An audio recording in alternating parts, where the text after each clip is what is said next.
Amir Temurdan solih avlodlar qoldi. Farzand Shohrux Mirzo Islomiyatga juda katta xizmat qildi. Hirotni poytaxt qilib dunyoning markazlaridan biriga aylantirdi.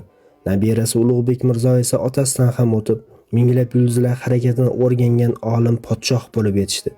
Neajabki Amir Temur shakllantirgan oltin avlod domchilari o'laroq Ali Xushchi, Alisher Navoiy, Husaynbey Qaro va Zahiriddin Muhammad Bobur kabi kuchli olimlar, davlat arboblari, shoirlar, adiblar yetishib chiqdi.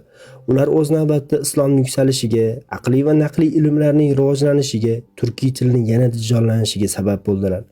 Amir Temurning hayratlanarli shiori barmog'idagi uzugida naqsh etilgan edi.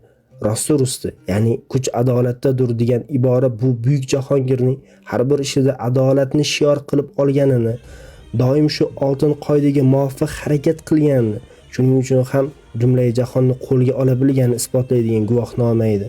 Temur farzandlariga ham doim adolatli bo'linglar deb nasihat qilardi. Sohibqiron turkiylarni jahonga hukmronlik qilish mafkurasini ilgari surib, xuddi O'g'izxon singari Alloh bir bo'lgandek dunyoda sulton ham bitta bo'lish kerak.